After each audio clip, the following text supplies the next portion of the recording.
Yo, what up, guys? This is John Figuerutas, and since today I have a top on and the place is kind of decent, there's not a lot of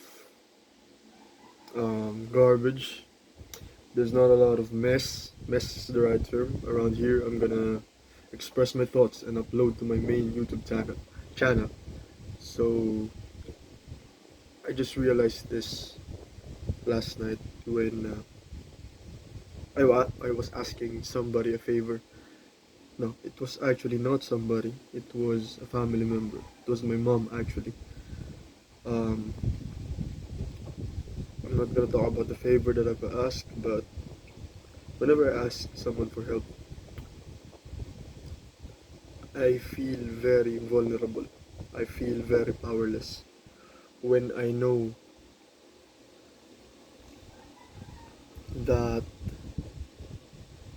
I owe someone something. I feel very powerless about it.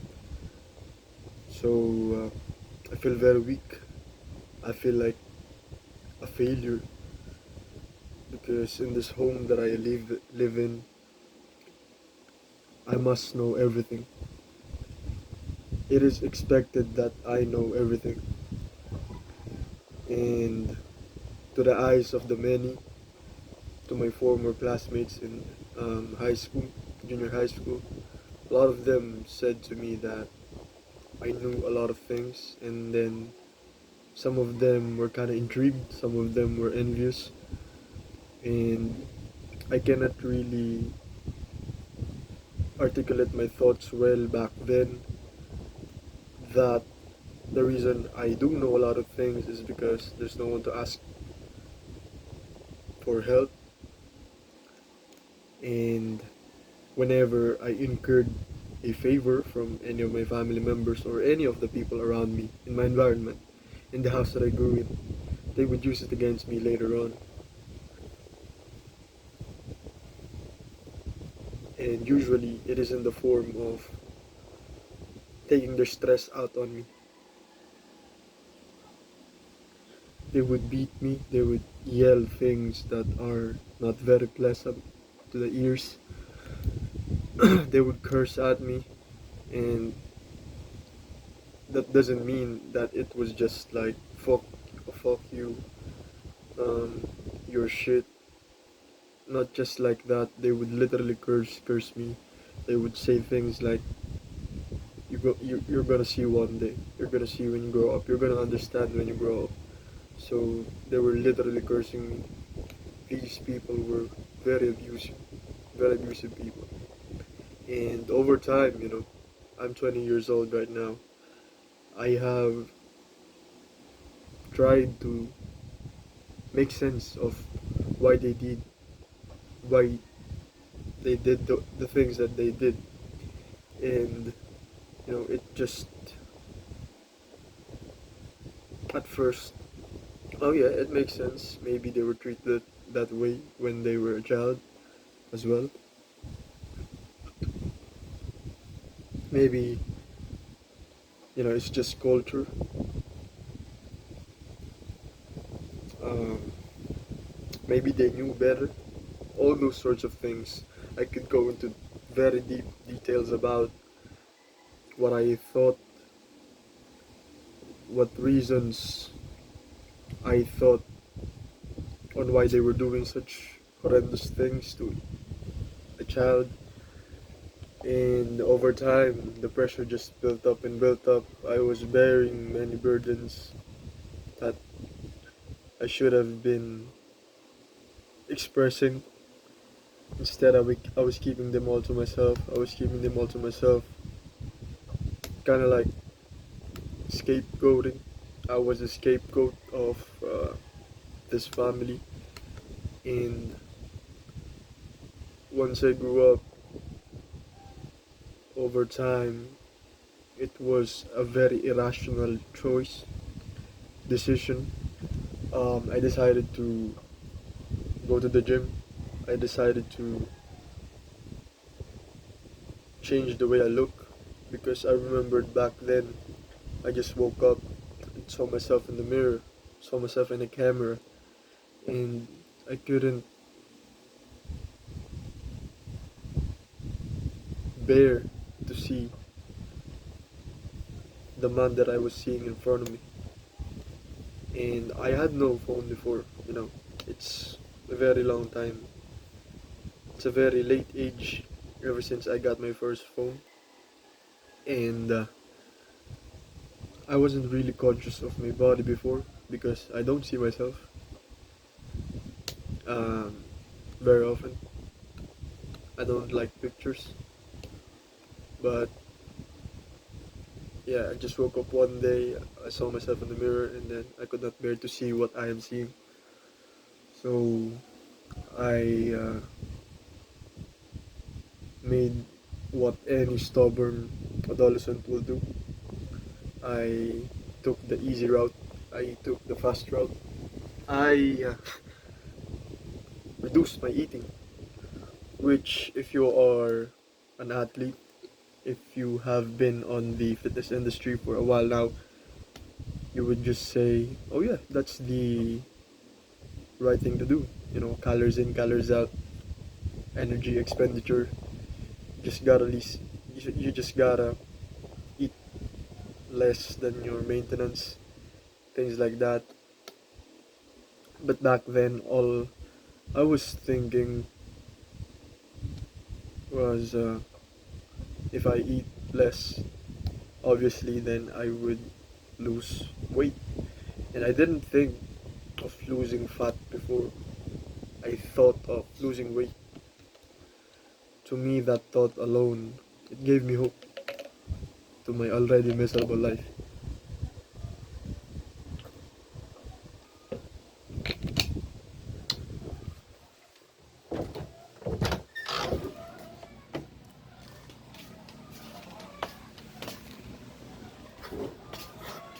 And you know, in a Filipino household, if you haven't achieved things yet, if you don't earn money yet, your opinion won't matter. Your voice won't matter. It will just be thrown away. You will be kicked back. You will get told what to do, what is right, what is wrong. You won't really have a mind for yourself if the things you do are not producing any result that would benefit the person who holds the power in that household. So it might be status, maybe what you do, you're good at what you do, maybe you're on the honors of your school. If it benefits whoever holds the power in your household, then they would allow a little bit of opinion from you to enter their lives, which for me is very bullshit at that time because as a child, what would we gain from lying? What could we possibly gain when we all appreciate the little things? We get excited about literally everything. What would we gain if we lie? Besides the fear of getting punishment. Well, what would we lie about? Would we lie to gain something when we were children? No, absolutely. As children, we have this moral compass that is attuned right. We instinctively know what is right and what is wrong. And as I grew up, I realized that I was raised by a lot of Disney shit, cartoons and shit, movies that dictated what's right and what's wrong. And growing up, I just realized that all of those were shit. Even though it still gives me a sense of ambition to be the one that dictates what's right and wrong.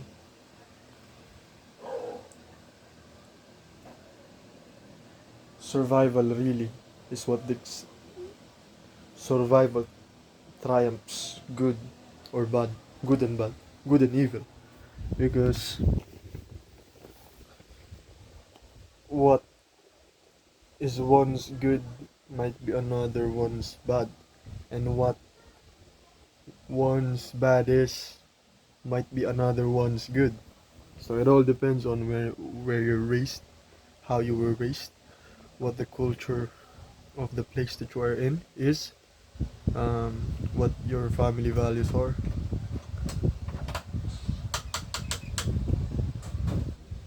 So I guess the best way to think about things is maybe we're just different.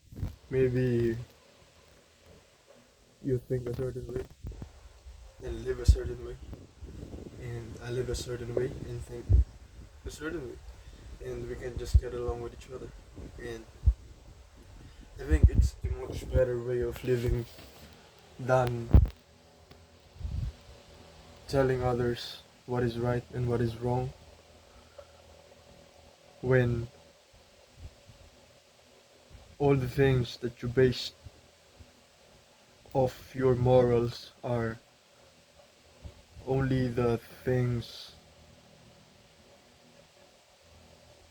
from your culture, from your family, from your environment, from your role models. I think it's a very one-sided thing, selfish even, and I think it's a better way to get that in your mind, get that belief in your mind that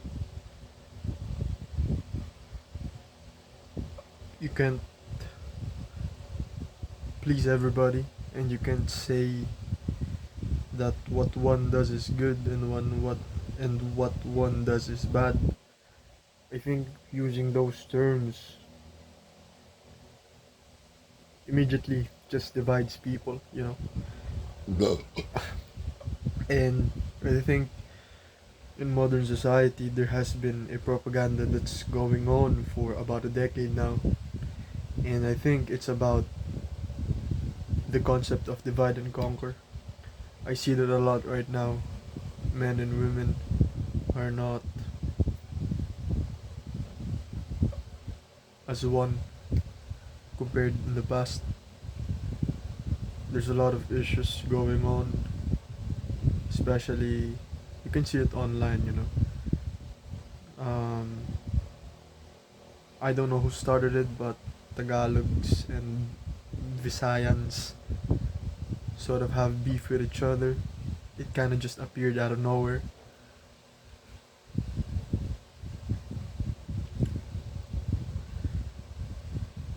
Well, I think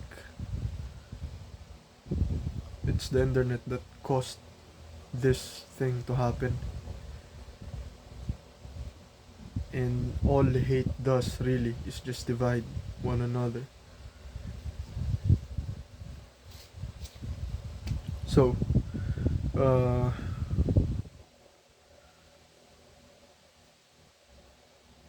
I think my perspective on things, my viewpoint on things has definitely expanded.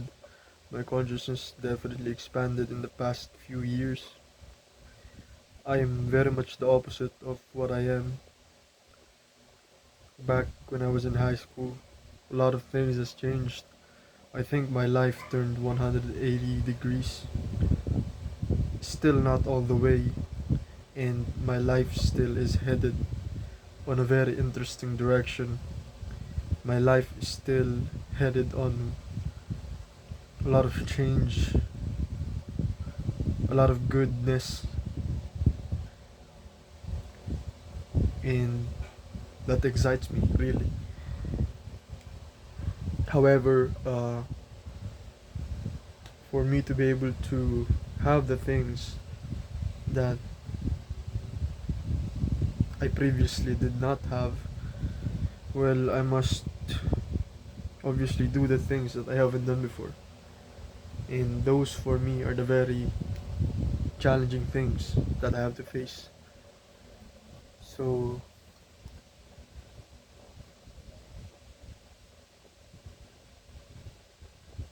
will I ever relent control?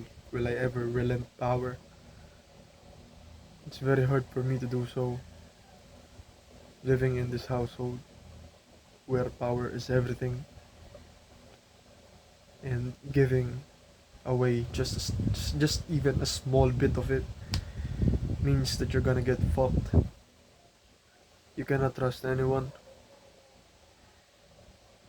The adults are competing with the young generation instead of guiding them, instead of teaching them what they learned in their lifetime, in their lives. Instead, they are competing. And I think I will never relent control. I might be wrong, but doing so just makes me feel very weak. Asking favors makes me feel very weak, powerless, vulnerable, things that I don't want to be or ever experience again.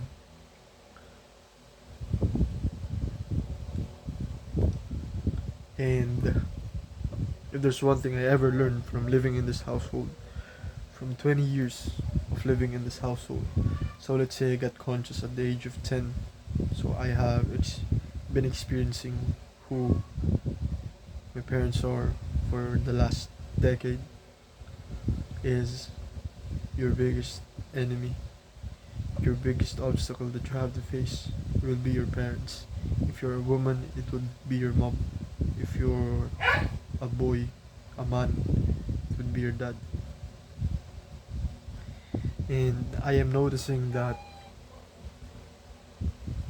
dads are too prideful and are too survival focused that they think their son is competing with them when all their sons wanted was their approval, was their blessing. So they compete with their sons, especially if you are the eldest son.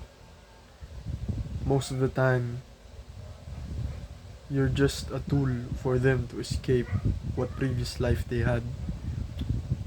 You are what gave them a sense of purpose by existing and being weak and vulnerable. You give them a sense of purpose. You made them feel needed, which is might what they might have wanted when they were young adults, young teens in the past. So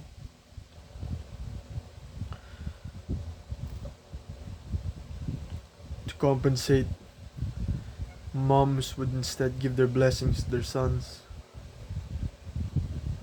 and dads would give their blessings to their daughters, because daughters can never exceed their dads, and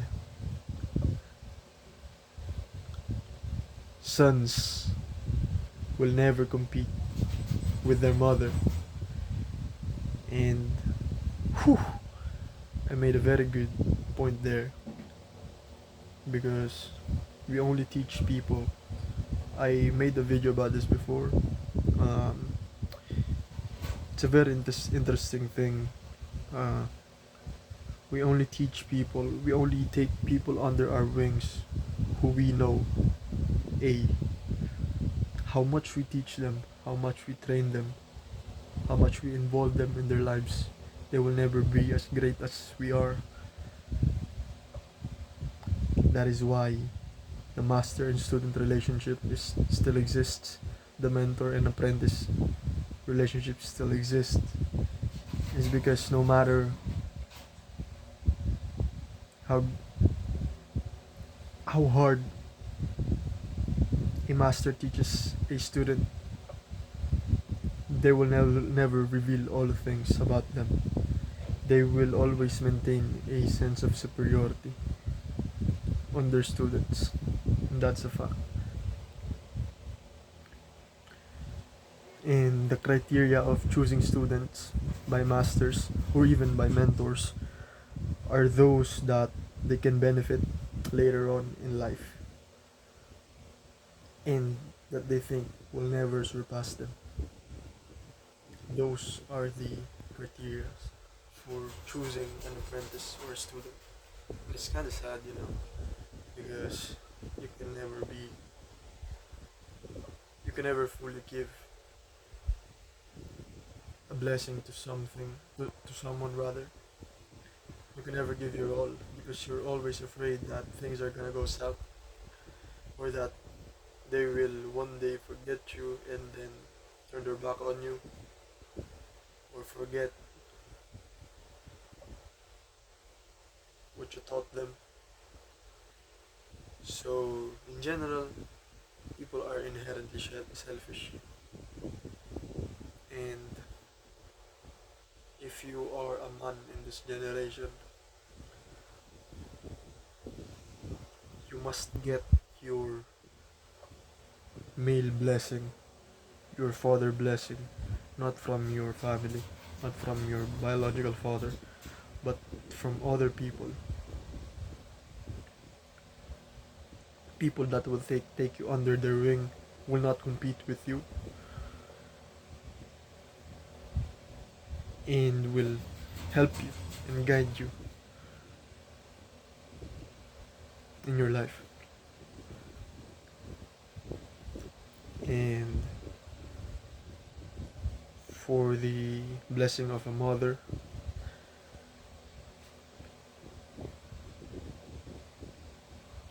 I think you could take it from your own biological mother, but only up to a certain extent, because anything, if it exceeds what is acceptable, what is the proper amount of blessing, can be devouring. You will always find your mother in another woman, and then you will never find it because they are never your mother, and you will always be disappointed because you're looking for the perfect copy of the characteristics of your mother from another woman. And just make sure you have a good relationship with your mom, but not to the point where they do everything for you, they cuddle you, because you also gotta look at it. I truly believe that nothing is ever free, nothing is ever unconditional.